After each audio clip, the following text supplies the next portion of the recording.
Nous prévoyons une croissance de 3,8% pour l'année 2022, donc une baisse de la croissance de 4,5% en 2021 à 3,8% en 2022.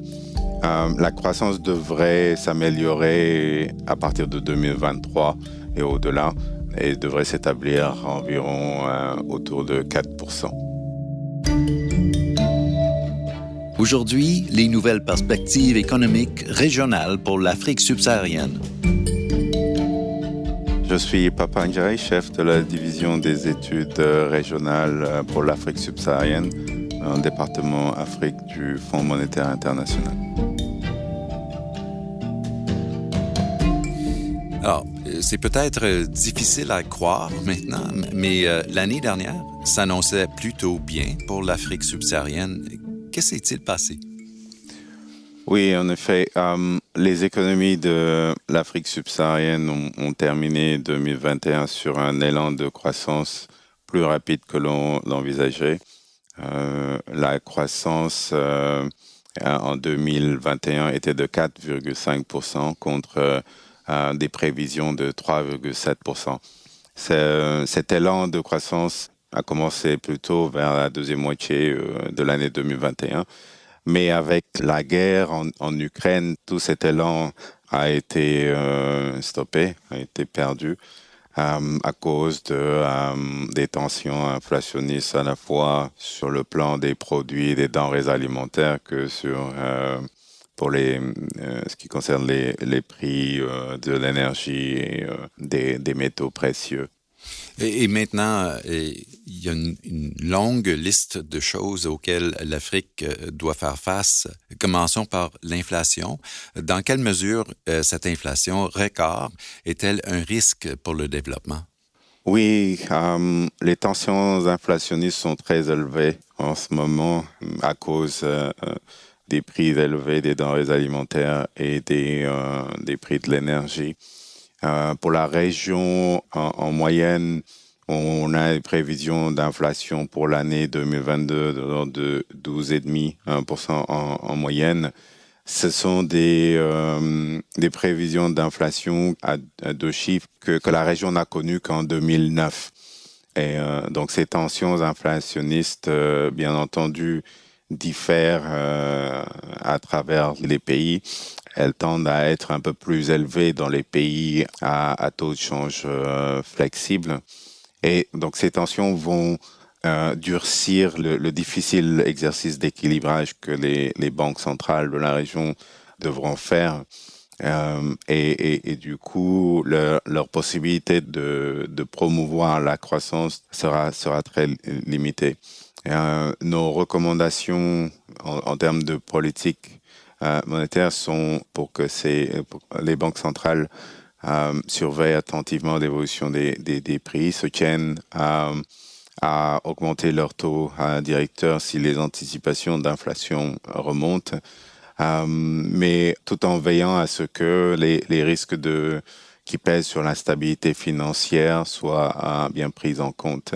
Cet exercice d'équilibrage sera moins difficile avec des efforts d'amélioration des cadres de politique monétaire, ainsi qu'une communication claire de la part des banques centrales. Et donc, les matières premières jouent également dans tout ça, avec des prix beaucoup plus élevés. Ces jours-ci, surtout pour le pétrole et le gaz, certains pays pourraient-ils en bénéficier de ces prix plus élevés? Oui, en effet.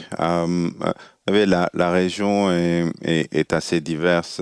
Il y a 45 pays avec des structures très, très différentes.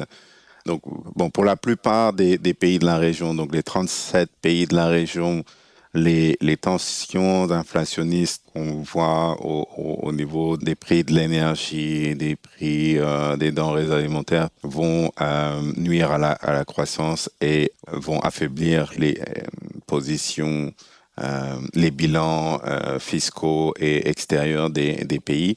Mais il y a cependant des pays exportateurs de matières premières riches en ressources minières et en pétrole qui vont pouvoir bénéficier de la main de l'augmentation des prix des matières premières. Mais je dois dire que même ces pays-là vont devoir faire face à certaines difficultés à cause de l'augmentation des prix des denrées alimentaires qui risque d'avoir un impact marqué sur les populations les plus vulnérables. Et dans la mesure où les pays n'ont pas la possibilité de pourvoir des aides ciblées aux populations les plus vulnérables, y compris dans les milieux urbains, ces pays-là risquent de faire face à certaines difficultés. Hmm. Et maintenant, avec des pénuries de toutes sortes, que signifieront les pénuries d'engrais et de blé pour la production agricole qui est si critique? Oui, la Russie est l'un des premiers pays producteurs mondiaux d'engrais, d'intrants clés pour la production d'engrais, tels que le gaz naturel et le potassium. Les prix des engrais ont presque triplé au cours de la dernière année. Et donc, c'est pour vous dire qu'une guerre prolongée risque vraiment d'avoir un impact marqué sur l'approvisionnement.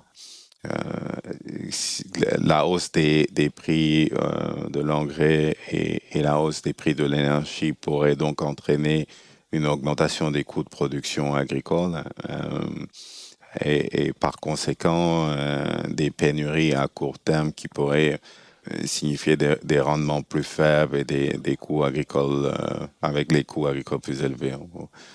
Ça risque d'induire de nouvelles hausses de prix des denrées alimentaires qui, à leur tour, vont nuire aux populations les plus vulnérables et potentiellement aggraver les tensions sociales, en particulier dans les États fragiles et les États en conflit. Et l'agriculture souffre aussi du changement climatique.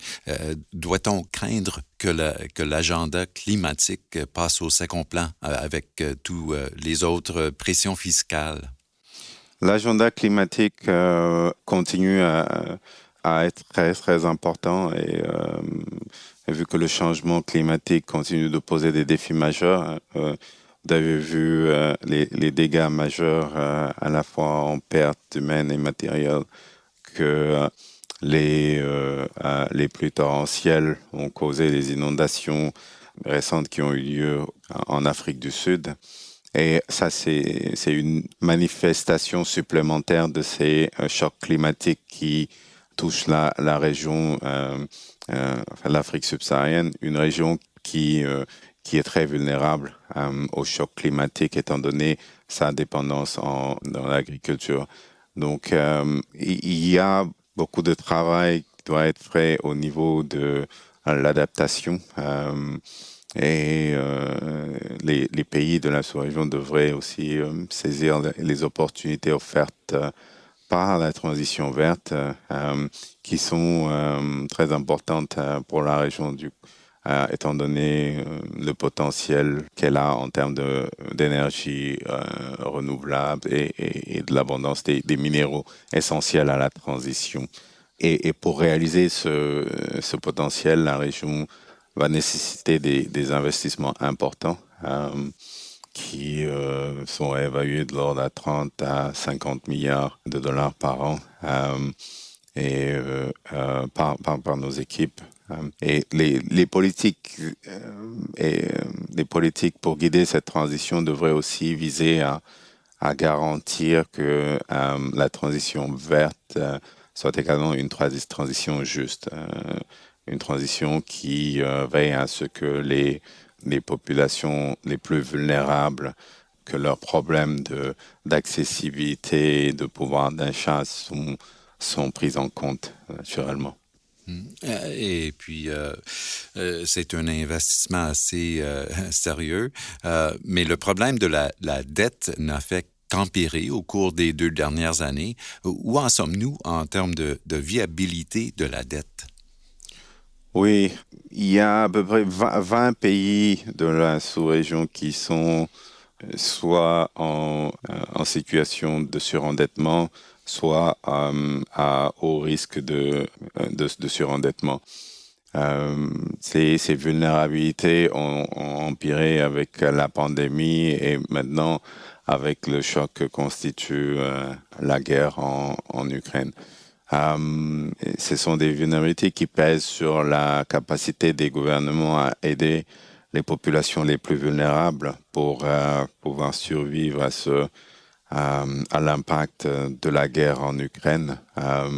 Et ce que nous soulignons dans notre rapport en particulier, qui demeure une priorité, c'est vraiment d'accompagner et d'aider ces populations à survivre, à faire face à l'augmentation des coûts des denrées alimentaires et des coûts de l'énergie. Et donc, arriver à pourvoir cette aide dans ce climat de vulnérabilité de la dette assez élevé va être très difficile, va requérir un exercice d'équilibrage assez difficile pour les gouvernements de la région. Bien entendu, ces gouvernements vont besoin de recevoir une aide internationale et en plus des efforts qu'ils devraient faire à la fois en termes d'amélioration de la mobilisation des recettes intérieures, s'assurer de l'efficacité des dépenses publiques aussi en particulier. Le rapport examine donc les effets durables des fermetures d'écoles pendant la crise sanitaire. Quel pourrait être l'héritage de la pandémie en termes de capacité de la région à rebondir de tous ces chocs? Oui, en effet, la pandémie a amené à une fermeture des écoles de l'ordre de 128 jours en moyenne entre février 2020 et octobre 2021, ce qui est un nombre de jours beaucoup plus élevé que ce qu'on a pu observer dans les pays plus avancés. Clairement, ce sont des fermetures d'écoles qui vont nuire donc à l'apprentissage et à l'accumulation de capital humain. Et comme vous le savez, des fermetures prolongées d'écoles peuvent avoir des répercussions importantes sur la productivité ainsi que les gains de revenus futurs. Le FMI a publié récemment un blog sur ce sujet en particulier. Et dans ce blog, mon collègue fait état, se réfère enfin à une étude de la Banque mondiale et des Nations unies qui évalue le coût des fermetures d'écoles et de la perte d'apprentissage à près de 17 billions de dollars quand on regarde juste les revenus à vie, ce qui vous donne une idée de l'importance de l'apprentissage. Donc, il est donc important de trouver des ressources pour pouvoir investir davantage dans l'éducation et l'apprentissage. Et les pays de l'Afrique subsaharienne vont faire face donc à des besoins d'investissement marqués pour pouvoir s'assurer que la pandémie de la COVID-19 ne laisse pas de cicatrices permanentes au niveau d'un point de vue économique et que les pays arrivent à accélérer leur progrès vers leurs objectifs de développement durable. Papa Ndiaye, chef de la division des études régionales de l'Afrique subsaharienne. Merci. Merci beaucoup.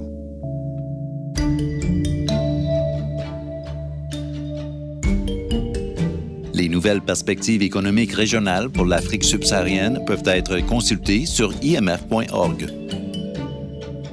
Recherchez d'autres podcasts du FMI partout où vous obtenez vos podcasts et suivez-nous sur Twitter @IMF Podcast. Je suis Bruce Edwards. Merci pour l'écoute.